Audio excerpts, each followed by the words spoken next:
Dans cet épisode 5 consacré à la 535, on va s'occuper de choses qui n'ont absolument rien en commun. À cela près que tout est nécessaire pour atteindre l'objectif que je me suis fixé en termes d'état mécanique et de présentation. Pour commencer en douceur, on va déjà solutionner le problème de lève-vitre arrière droit, simplement inopérant. Le moteur fonctionne bien mais n'entraîne plus aucun mouvement de la vitre. Une opération abordable pour tous et pas franchement coûteuse à réaliser puisqu'un système de lève-vitre neuf sans moteur coûte une trentaine d'euros. Comptez une petite demi-heure pour le remplacer.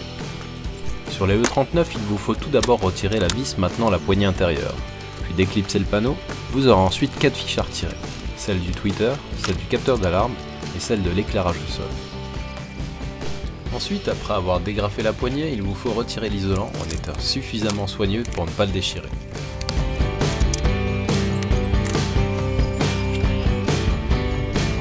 Afin de préparer la dépose de la vitre, il faut enlever le cache intégrant le faisceau d'alarme ainsi que celui du montant central pour finir par retirer également le guide de vitre de ce même montant.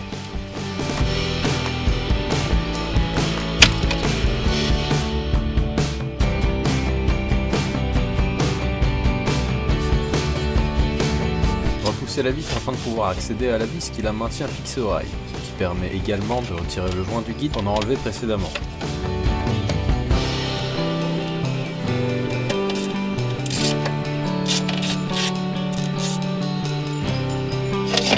Déposer le vitrage est ici indispensable puisque la vis maintenant le système de lève-vitre resterait sinon totalement inaccessible.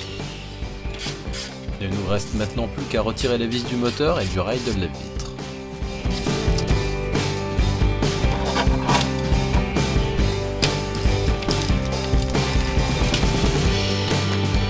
Le système devrait maintenant coopérer à son extraction.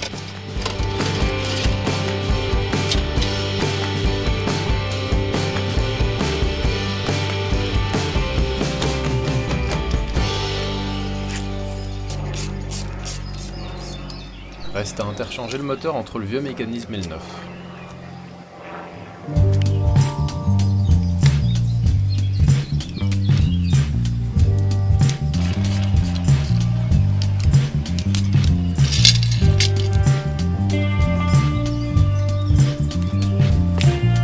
Et là, vous vous en doutez, opération en sens inverse.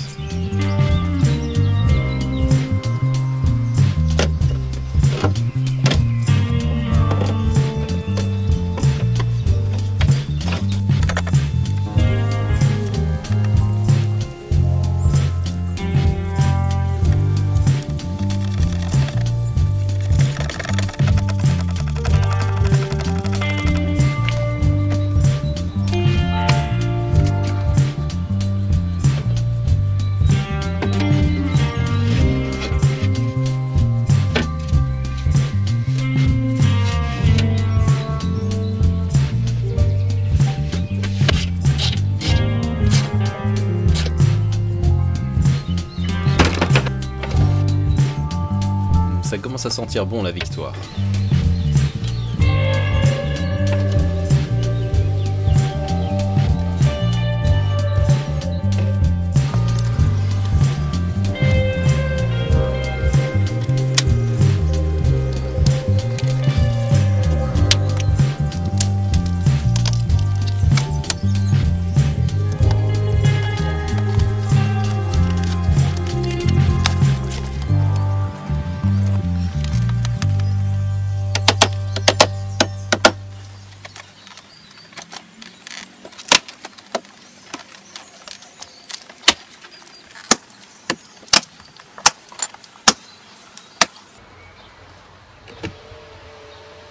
Et voilà un problème en moins à régler.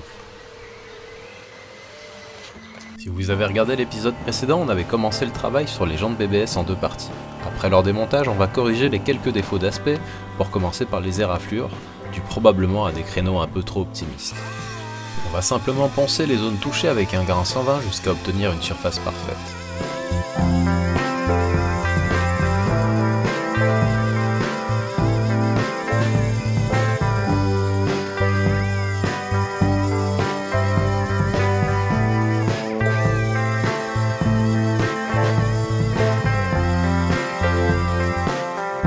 Afin de maximiser l'efficacité du décapage chimique, il faut nettoyer et dégraisser la surface. On passe ensuite une couche de décapant et on laisse agir une bonne demi-heure.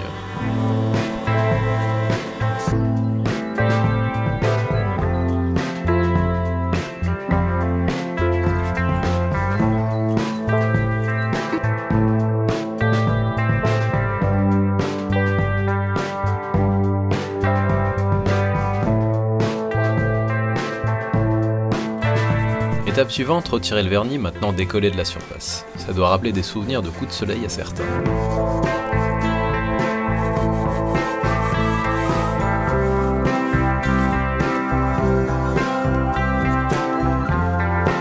La surface étant maintenant brute, il faut s'occuper des zones corrodées du fait de l'ancien vernis qui s'était décollé à certains endroits, laissant passer l'humidité.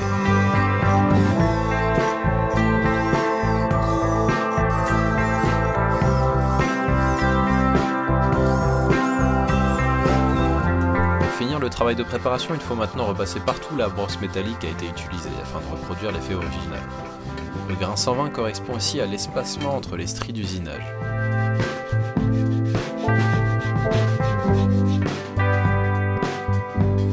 Il suffit ensuite de passer directement la paille de fer fine pour retrouver l'aspect brillant, sans aller jusqu'au miroir, qui ne correspond pas au traitement d'origine. Il faut ensuite obligatoirement revernir la jante. Dans le cas contraire, elle sera rapidement corrodée et on perdra tout le bénéfice du travail précédemment effectué.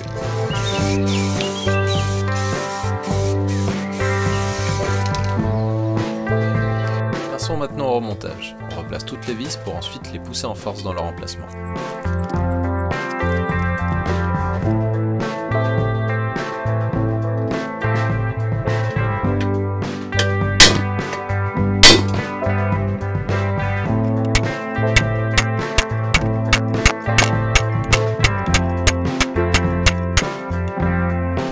Par pure fainéantise, je n'ai pas pris le temps de décaper entièrement les jantes. Je me suis contenté de m'occuper du plus visible.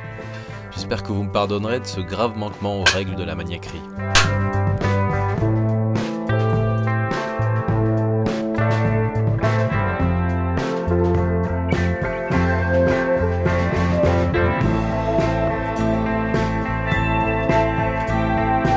Si vous connaissez bien les coupes correspondant à chaque position de votre clé à choc, voilà un outil qui vous fera gagner beaucoup de temps à cette étape du remontage.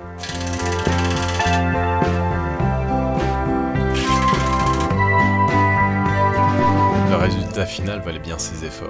Reste à faire monter les pneus neufs et à remonter les roues sur la voiture.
Alors, ça claque, non?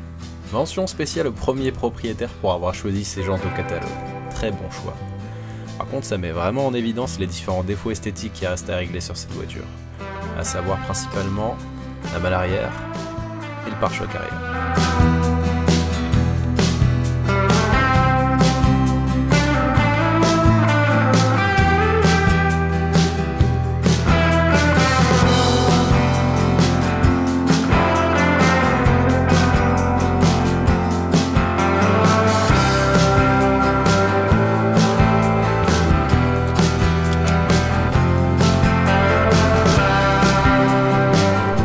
Également à régler, le fonctionnement au ralenti n'est toujours pas régulier.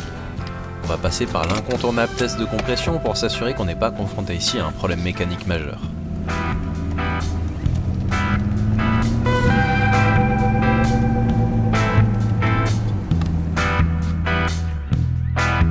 Le principe est simple, on va démonter les bougies une à une pour installer à leur place le compressiomètre qui va mesurer la pression de chaque cylindre lorsque le moteur tourne, ici entraîné par le démarreur. garantir l'accès, je démonte l'emplacement du filtre d'habitacle, puis la bobine suivie de la bougie d'allumage.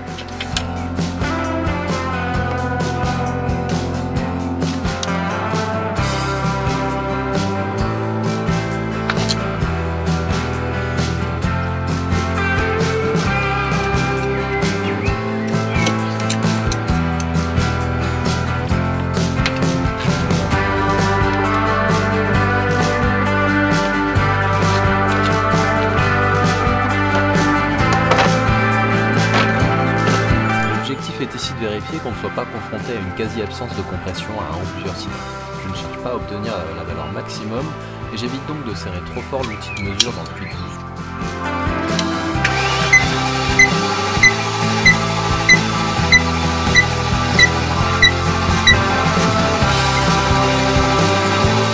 Le résultat est rassurant.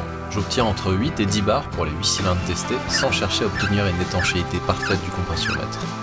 Rien n'explique donc ici un fonctionnement aussi mauvais au régime de ralenti. Il va falloir continuer à chercher et avancer également sur les autres points. Ce sera l'objet d'un futur épisode. Merci de me suivre et à bientôt.